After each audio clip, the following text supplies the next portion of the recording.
अध्यात्म ज्योतिष के तमाम दर्शकों का आज के विशेष कार्यक्रम में बहुत बहुत स्वागत और अभिनंदन। आज मैं उन लोगों को यह जानकारी देने वाला हूं, उन लोगों के लिए खासकर ये जानकारी महत्वपूर्ण हो सकती है जो लोग घर बनाने को सोच रहे हैं या फिर उनके अपने कोई रिश्तेदार हैं जो घर बना रहे हैं, उनके अपने सगे संबंधी इष्ट मित्रगण अगर घर बना रहे हैं तो आप इस जानकारी को बहुत डिटेल में समझिए और उनको ये वीडियो साथ साथ शेयर कर दीजिए। क्योंकि इस दिन मैं जिस मुहूर्त की आज बात बता रहा हूं, अगर घर बनाने का यह मुहूर्त आप चयन करते हैं, इस मुहूर्त के अंदर आप घर बनाते हैं, तो आप यूं समझ सकते हैं कि इसके दो फायदे हो सकते हैं। या तो आपका बजट छोटा है, आप छोटा घर बना रहे थे, लेकिन वो आपका छोटा घर बड़े हवेली महलों में बदल सकता है। आप सोचेंगे कैसे हो सकता है? तो ये मैं यहाँ पर जो शास्त्र सूक्ति है मैं उसको ही बता रहा हूँ और श्लोक के साथ, क्योंकि बिना प्रमाण के यहाँ पर कोई बात नहीं होती है, हम प्रमाण के साथ आपको बताते हैं।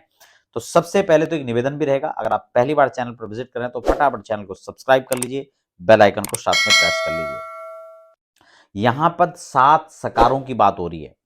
वो कौन कौन से सकार हैं आप उसको नोट कर लीजिए। बस यही 7 सकार हैं जो आपके छोटे सपने को भी विशाल काय सपने में परिवर्तित कर सकते हैं। दो चीजें हैं, कभी कभी हमारा बजट कम होता है या फिर हमारे पास जगह कम है, हमने छोटा घर बना लिया।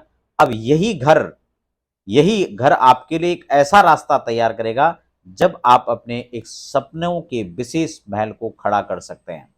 तो कौन कौन से सकार हैं उस श्लोक के साथ साथ उसके अर्थ को समझिए। सनो स्वाति सिंह लग्ने, यानी शनिवार। कई लोग शनिवार को लेकर के उनका मत मतांतर रहता है कि नहीं, शनिवार के दिन तो मुहूर्त ही नहीं होना चाहिए, शनिवार अच्छा नहीं है। तो यहां पर उस चीज को देख लीजिए, 7 सकारों में शनिवार को भी दिया गया है। एक तो शनिवार, सनो स्वाति, शनिवार हो, स्वाति नक्षत्र हो और सिंह लग्ने, सिंह लग्न को बहुत स्पेशल माना गया है। सनो स्वाति सिंह लग्ने, शुक्ल पक्षे सप्तमी, शुभ योगे श्रावणे च सकारा सप्त कीर्तिता।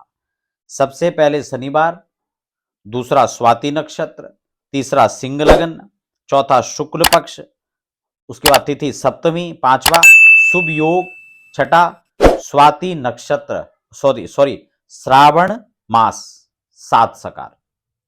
अगर ये 7 सकारों में आप गृह निर्माण करते हैं, घर बनाते हैं, तो घर का जो आपने बजट तैयार किया था, घर का जो आपने नक्शा तैयार किया था, वो निश्चित रूप से सामान्य था, छोटा था।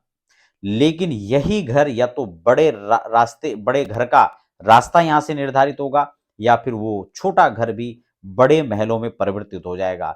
यानी वो धन धान्य से संपन्न करने वाला घर होगा अगर इस समय में मुहूर्त किया तो आप ऐसे समय में गृह निर्माण कीजिए।